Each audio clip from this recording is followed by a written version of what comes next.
It's safe to say that Paul was the last person Ananias wanted to go to minister to. And why not? He states in this scripture when God calls him to go and minister all the reasons why a Christian at that time would not want anything to do with Paul, mostly for their own personal safety. Paul, as we talked about last week, was heavily involved in persecuting Christians, was you know, going to round up more Christians and bring them back to be judged and executed. So he was not a good guy, and Ananias definitely did not see eye to eye with him. Uh, but he had to go to him. And we see in Acts the greater plan that God had planned out for Paul. It's alluded to in this passage as well.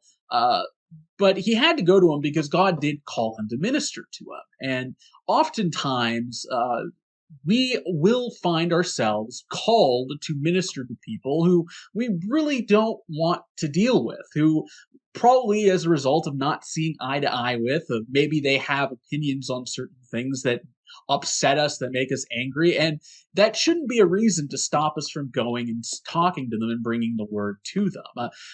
Imagine where we would be if Ananias had decided to not listen to God. Imagine where we would be without Paul. Paul wrote the majority of the New Testament. He is one of the principal apostles who actually reached out to the Gentiles, which myself, as well as I'm sure many of you out there, are Gentiles, non-Jews. So without him, it's very likely that Christianity would not have spread the way it is, and would not have had as big of an impact on the world stage as it's had, or as big of an impact on my life or any of your lives as well. It was important in the grand scheme of things for Ananias to go and do this and bring Paul into the faith and bring him in as his brother, even though he really didn't want to.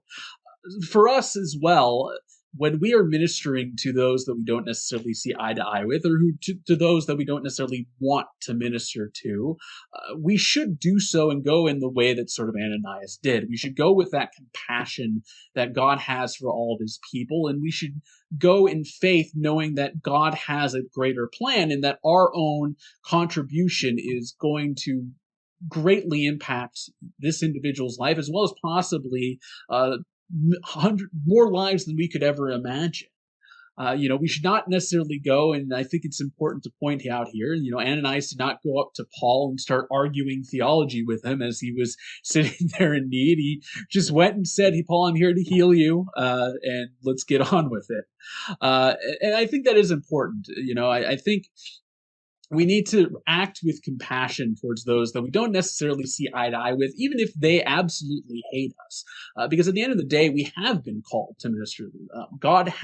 Jesus did give us this great commission to go out into the world and preach the gospel, and he didn't put any limits on who we were supposed to preach the gospel to. So we should all try to be like Ananias, to be willing to be God's instrument to reach whoever he has planned for us to reach, even if there's somebody that we just do not want to deal with. And if we do that, we will be blown away by how God will work and the changes that he will make. Amen. So with that, I would like to invite you all to join me for our last song today.